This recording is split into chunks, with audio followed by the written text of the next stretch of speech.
السلام عليكم ورحمة الله وبركاته. ازيكم حبايبي؟ عاملين ايه واخباركم ايه؟ ان شاء الله يكون تمام. جينا لكم بقى في فيديو جديد، حاجة كده عظمة، حاجة كده في الخيال.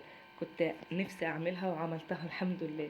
معايا ديك، وجبت بقى رز بسمتي زي ما انتوا شايفين حضراتكم، والديك ده حاشية فريك.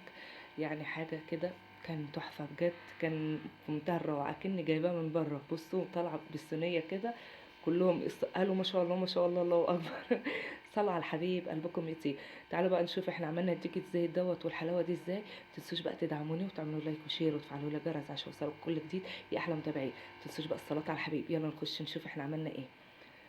جبت البصلايه حمرناها بتاعه الفريك، وهي غسله التيك اصلا جامد، غسلاه قبل ما اشيله في الفريزر. وحاطه الشوربه على النار، 7 بهارات، وحطيت بصل او بصله مقطعه كده في قلب الشوربه واسيبها تغلي. يبقى اقطع بقى البصلايه عشان اعمل بقى الفريك حشوه الديك. تمام. هنحمرها كده حلو، ومقطعين بقى الكبده والقناصه بتاعته. وكنا احنا مغسلين بقى الديك، هوريكم برضك الديك هيبقى شكله عامل ازاي. اهو.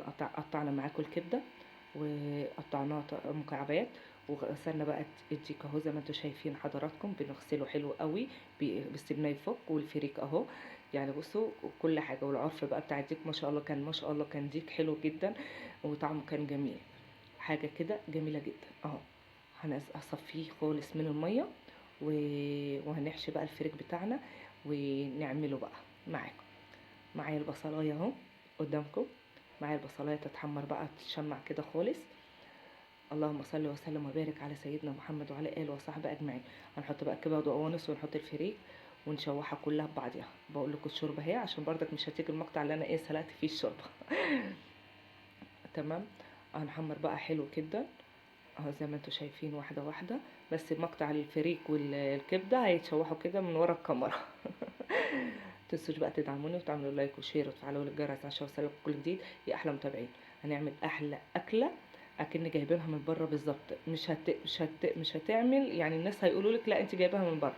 يعني حاجه جدا جميله جدا واوفر من بره بكتير اهو. بقول لكم الكبده اهي. هنجيب بقى الديك بتاعنا اهو زي ما انتم شايفين، بحشي بقى الديك. انا بصوره لكم قبل ما ايه احشي خالص تماما واملاه. تمام. هنحط بقى الديك، قصدي هنحط الفريك. وارجع له واوريكم شكله عامل ازاي بقى في النهايه. بصوا جميل جدا وابيض وقشطه وتحفه. حاجه كده جميله. اهم شيء النظافه، اهم شيء النظافه، النظافه اهم